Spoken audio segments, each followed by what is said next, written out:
You're folding laundry, the fabric is warm from the sun, and the detergent smells faintly of lavender, but you're not really there. Your hands are sorting socks, but your mind, it's replaying yesterday's argument, what you should have said. Then it fast forwards to tomorrow's deadline. What if you mess it up? You're alive, but not really here. That's the exact mind trap The Power of Now by Eckhart Tolle wants to free us from. First published in 1997 and later catapulted into fame by Oprah Winfrey, this book became a quiet revolution. Not because it gives you a to-do list for happiness, but because it invites you to stop. Stop chasing, stop overthinking, stop time traveling in your head, and instead, discover that peace isn't out there somewhere in your future. It's already here, hidden in plain sight, in the now. In this review, we'll explore the 4 most transformative ideas from The Power of Now, break down how to use them in your daily life, and yes, we'll also talk about where the book might not work for everyone. Let's start with the core insight, the one that flips everything on its head. Lesson number 1. You are not your mind. Ever catch yourself arguing with someone in your head for 20 minutes, and they're not even in the room? Maybe it's your boss or your partner. You're winning the argument, delivering zingers. But when you snap out of it, nothing's changed, except now you're more stressed than before. Eckhart Tolle says that voice in your head, the nonstop commentary, that's not you. It's your ego, the thinker. And your first real step toward freedom is this: realizing you're not the voice, you're the one hearing it. Let's break that down. You are not your thoughts. You're the awareness behind them. It's like watching clouds pass by in the sky. You don't become the clouds, you just notice them. Same with thoughts.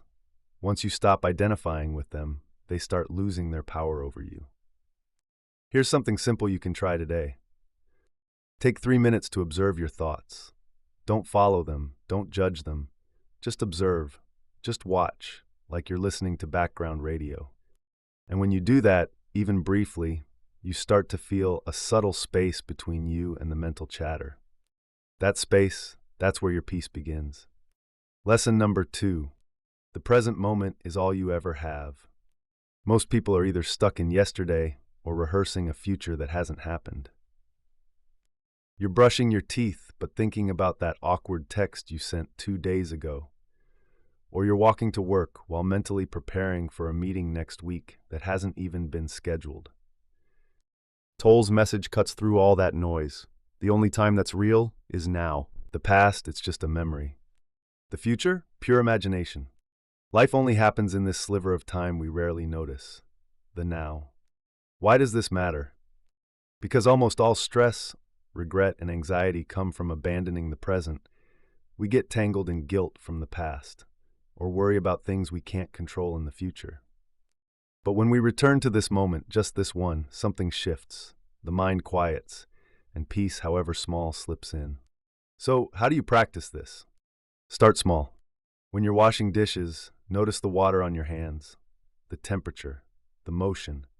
Stuck in traffic, just feel your breath, one inhale, one exhale. At random times during the day, pause and ask yourself what's happening right now. Not in your head. In reality, look around, feel your feet, hear the sounds. This isn't about being passive. It's about being awake, fully present to what is, instead of sleepwalking through what was or might be. Lesson number 3. Ego and emotional pain. Your friend forgot to reply to your message. 1 hour passes, then 2. Suddenly your mind starts spiraling. They're ignoring me. I always get left out. That's not just mild annoyance. That's your ego flaring up, and maybe even your pain body joining the party. Let's break this down. The ego, according to Tolle, isn't arrogance. It is the mental identity built from past stories and future projections. The pain body, it's the stored emotional residue from old wounds. Together, they feed on drama, judgment, and reaction. And when something small happens, like a missed text, these two team up. The ego creates the story. The pain body provides the charge. Together, they feed off drama, judgment, and reactivity. So what do you do when this happens? Tolle says don't fight them, just notice them. And tell yourself, oh wow, my brain really wants to turn this into a war, But right now, nobody's attacking me. I'm okay. Even naming what's going on helps release its grip. Lesson number 4. Acceptance, presence, and everyday peace. So, now you've seen your thoughts more clearly. You've felt the power of the present moment. You've even caught your ego in the act. But how do you actually live this out in day-to-day life? Tolle's answer is simple but challenging. Say yes to this moment, even when it's not the one you wanted. This isn't about pretending everything's fine. It's about surrendering to what is, instead of constantly fighting reality. And surrender, Tolle reminds us, isn't weakness, it's a strength. It's choosing peace over resistance. Let's take some examples. It rains on your wedding day. You can curse the clouds, stew in disappointment, or you can dance in it. Laugh. Let the rain be part of the story. Your partner snaps at you after a long day. Instead of snapping back on autopilot, you pause, you stay present, you breathe, and maybe, just maybe, you hear what's behind their frustration, something they're struggling to say. Try this. Pick one task, making coffee, walking, brushing your teeth, and do it fully present. Listen more deeply, react more slowly. Because when you bring presence into your routines, your work, your relationships, life starts to feel richer, calmer, more real. You stop waiting for peace to arrive someday. You realize you're already in it. The power of now gives us a profound but simple insight. The present moment is all we ever have, and when we fully step into it, it's more than enough. What works? This book offers tools to quiet the mind, reduce anxiety, and find peace without changing your circumstances. The practices are practical. Anyone can pause, breathe, and be present.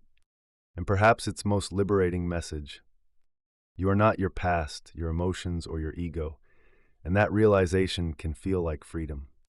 But where does it fall short? Like many spiritual books, it can lean into something called spiritual bypassing, where just be present becomes a way to avoid real emotional work or taking action when needed. And while the book speaks universally, it doesn't fully acknowledge that for people living in poverty, in unsafe conditions, or in crisis, being present may not be a luxury they can access easily. And finally, while the book offers awakening, it may not help you deal with trauma or real-world complexity on its own. So here's the balanced take. The power of now isn't the whole journey. Think of it as a powerful doorway. Pair it with therapy, social awareness, or community work. But if you're ready to shift from mind chaos to inner stillness, this book delivers. The question is, are you ready to step into the now? And that's a wrap. If you found this helpful, you'll like this one too, where I share useful tips to win the game of life.